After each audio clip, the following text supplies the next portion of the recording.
Paulo, você comentou nas suas redes que a esquerda nem disfarça mais o plano de transformar as democracias ocidentais em juristocracias. Tudo em nome do Estado democrático de direito, né? As ideias são as mesmas, só muda o paralelo no globo. Existe uma forma de combater isso?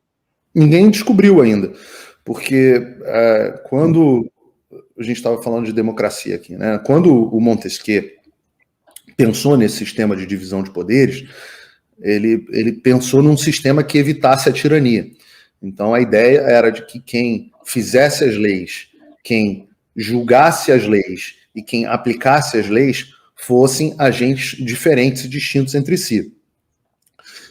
Ele dizia o seguinte, o poder, ele diz, o Montesquieu diz que o poder judiciário era o mais fraco dos poderes na visão dele. Era o poder que ele diz que era próximo a nada, era quase nada. O poder do judicial, né, como ele chamava, o poder judicial era quase nada. Quando os pais fundadores americanos criaram o sistema americano, que é o sistema que, eu repito, foi copiado por todas as democracias ocidentais em grau maior ou menor, a invenção desse sistema, ela se deve às ideias do Montesquieu, às influências intelectuais, principalmente do John Locke, mas quem colocou na prática foram os americanos. E quando eles montaram o modelo de constituição deles e tal, discutiram bastante esse modelo de constituição para defender a sua ratificação no que aqui se chamou de Federalist Papers, os papéis federalistas, os jornais federalistas, ou artigos federalistas, sei lá como é que é a tradução em português. Se eu não me engano, no número 78, o Alexander Hamilton, que agora ficou famoso por causa do musical da Broadway, Hamilton, né, que as pessoas devem assistir, mas o Alexander Hamilton, que foi um dos pais fundadores americanos, o Alexander Hamilton disse o seguinte, não há perigo de uma tirania do Poder Judiciário, porque o Poder Judiciário ele só pode agir se for provocado. E ele só age se for provocado para dirimir dúvidas em relação à lei. Então ele não tem poder sobre a lei. Ele dizia, ademais, o Poder Judiciário ele é o mais fraco dos poderes também, porque ele não tem nem a bolsa, nem a espada. O que ele quer dizer é que o Poder Judiciário nem tem recursos próprios, nem tem a espada, que é a capacidade de executar as suas próprias decisões. Então, o poder, se você pensar que poder é a capacidade das pessoas, de você fazer as pessoas fazerem o que você quer, né? E que o poder executivo tinha a força física, e o poder legislativo, que é quem controla o orçamento, tinha o dinheiro, tinha controle, a chave do cofre, o poder judiciário não tinha nada. Então ele dizia, não há risco de um poder judiciário tirânico. Só que isso mudou. Isso mudou porque as leis se tornaram cada vez mais abrangentes. Compare, se você não acredita em mim, compare a Constituição Americana de 1787 com a Constituição Brasileira de 88. Você compare a diferença das duas e você vê que uma é desse tamanho e a outra é desse tamanhão, né? Então, as leis se tornaram muito mais abrangentes, você tem muito mais leis, e isso dá ao Poder Judiciário muito mais discrição. Você teve uma mudança de escola do direito, onde você não só passou a ter uma visão de que a lei podia ser interpretada de forma muito mais criativa, em vez das escolas textualistas e originalistas que diziam que a lei tinha que ser conforme o texto original, de preferência, tentando buscar a intenção original, por isso originalista, do legislador. Você começou a ter interpretações mais criativas e o fenômeno do ativismo judicial. O ativismo judicial já é antigo, tá? Ele começou a ficar mais forte aqui nos Estados Unidos, que é naturalmente de onde as coisas surgem, na década de 70. Mas na década de 90, um juiz da Suprema Corte da Virgínia, chamado Richard Neely, escreveu um livro, How Courts Rule America, como as cortes, como os tribunais governam a América.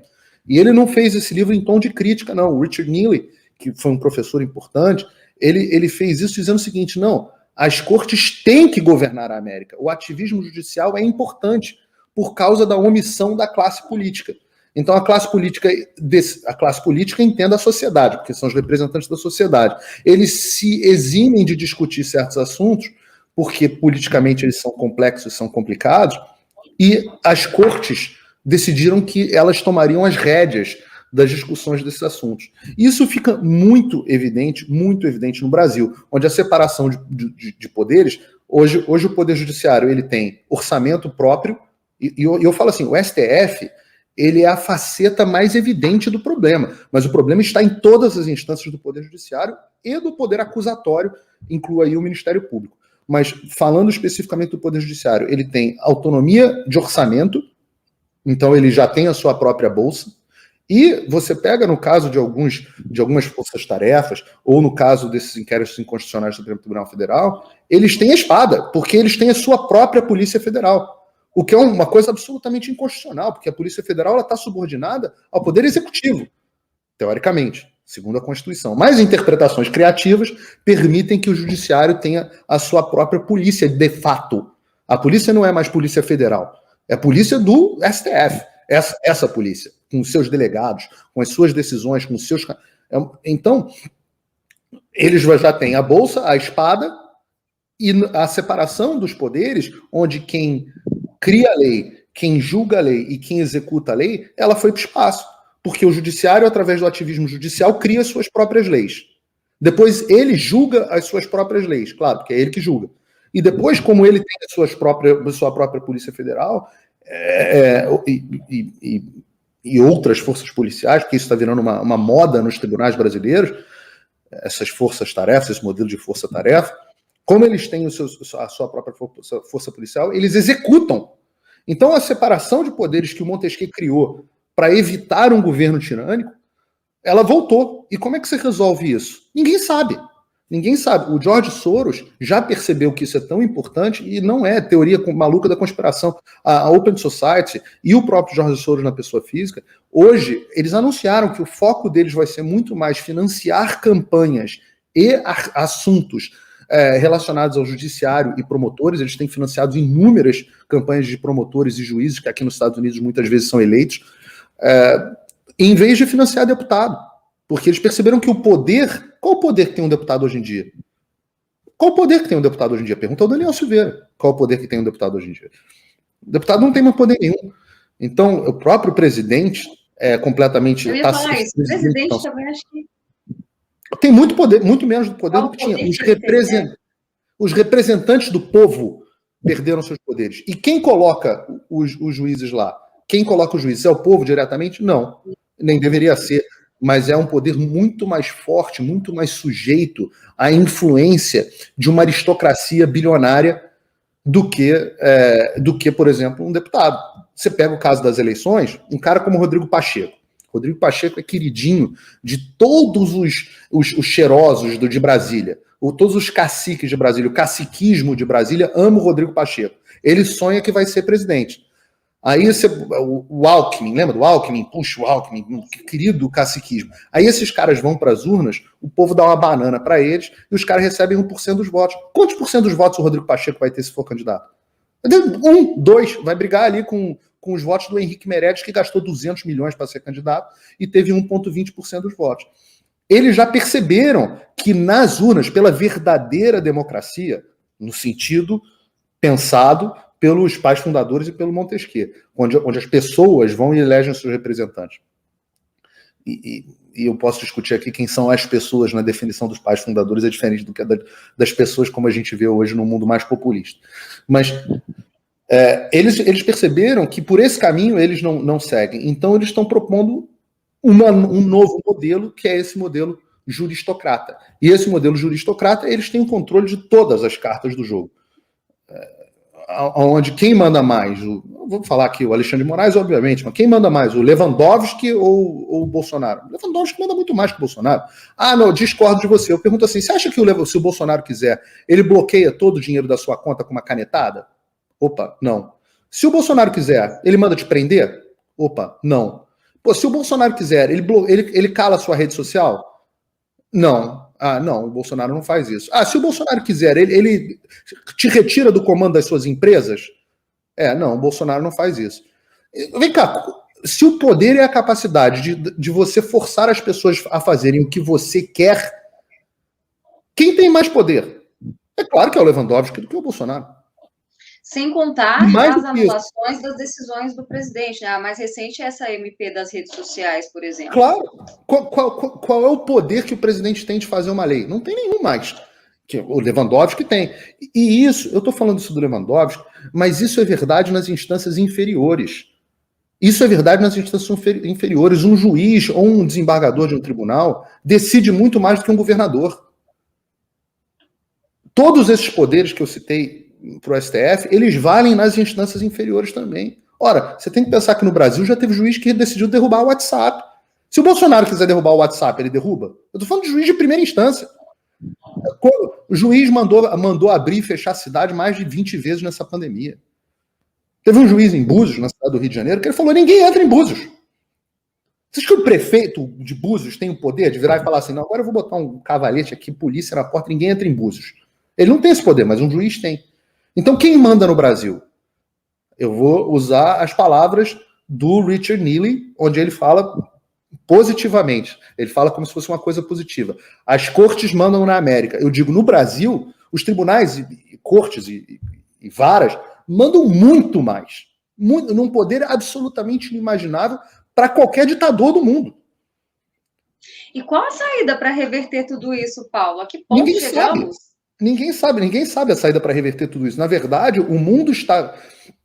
Um cara chamado, até um progressista, chamado um professor da Universidade de Toronto, chamado Ran Hirschel, escreveu um livro chamado Rumo, está publicado em português com o prefácio da doutora Ludmila Grillo, se chama Rumo à Juristocracia, onde ele, mesmo sendo um progressista, ele enumera a situação e narra a situação de forma muito honesta.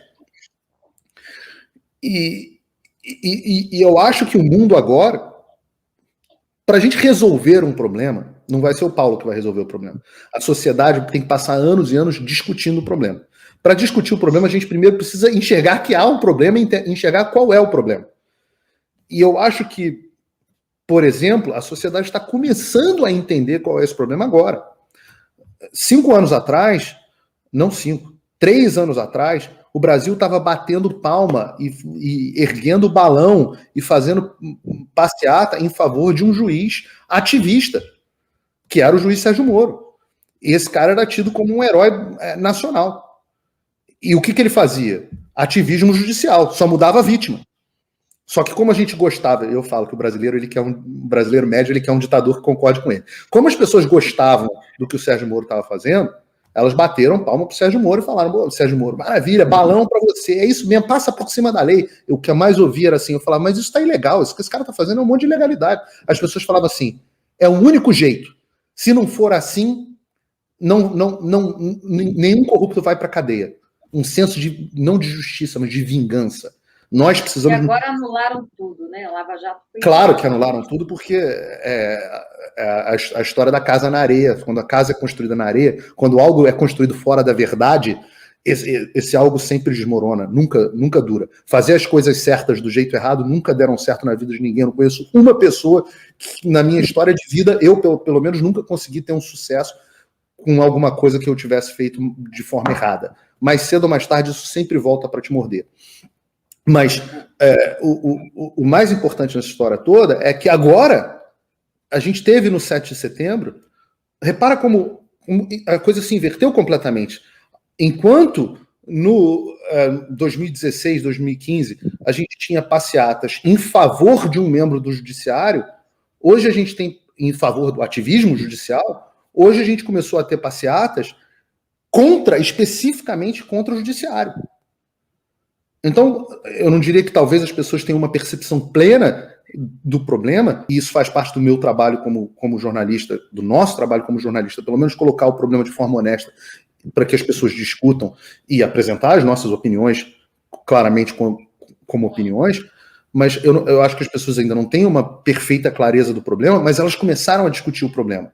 E aí, quem sabe, um dia a gente chega a uma conclusão. E como sempre os conservadores apontam muito bem, as soluções elas não são mágicas. Elas não partem por uma revolução que um dia a gente vai matar todos os juízes do STF, vai entrar com tanque, não sei o quê. Não, as soluções são graduais, são mudanças institucionais, são aprimoramentos legais, são mudanças dos agentes, são sistemas de accountability que funcionem de forma efetiva. Agora, aproveitando já que nós estamos falando dessa questão do STF, né? A gente percebe aí essa movimentação, estão limpando a ficha do Lula, anulando processos. Isso faz parte já das articulações para as eleições de 2022. Mas eu queria saber se você acredita ainda que possa existir uma terceira via. As anulações dos processos do Lula são objetos de uma articulação política para 2022, correto, mas só são possíveis da forma quase infantil que estão acontecendo porque foram feitas e foram construídas em cima de ilegalidades de fato. Todas as anulações dos processos do Lula, as pessoas podem gostar de ouvir isso ou não, ninguém desgosta do Lula mais do que eu, mas todas as anulações dos processos do Lula foram, conversem com quase qualquer advogado que vocês quiserem, absolutamente corretas. Os processos deveriam mesmo terem sido anulados, porque não respeitam. Como tramitou, mas isso não o inocenta de seus crimes, concorda? Mas eu nunca disse que ele era inocente. É que para você ter uma condenação, você tem que ter duas coisas: prova e devido processo legal. O que não foi respeitado é o devido processo legal. E justiça sem devido processo legal, o Ocidente, de novo falando do Ocidente, o Ocidente chegou à conclusão de que é melhor você deixar isso é uma coisa que vem do julgamento das bruxas de Salem, tá? Mas é melhor você deixar 1.000 culpados soltos a um inocente preso. Então, é por isso que criou-se o devido processo legal. E aí, se você não respeita o devido processo legal, infelizmente, o culpado sai solto. Então, o devido processo legal, no caso Lula, sem dúvida nenhuma, foi flagrantemente desrespeitado, não só pelas vezes que estão sendo evidenciadas agora, eram rotineiramente, e não é só do Lula. Infelizmente, o castelo de cartas da Lava Jato não vai parar de pé, porque se parar de pé, o sistema penal brasileiro vai para o espaço como vinha indo para o espaço. Conversem com advogados, peguem um advogado criminalista, perguntem a opinião deles e vocês vão ver que 9 entre 10 vão concordar comigo, mesmo pessoas que são de direita e pessoas que são conservadoras.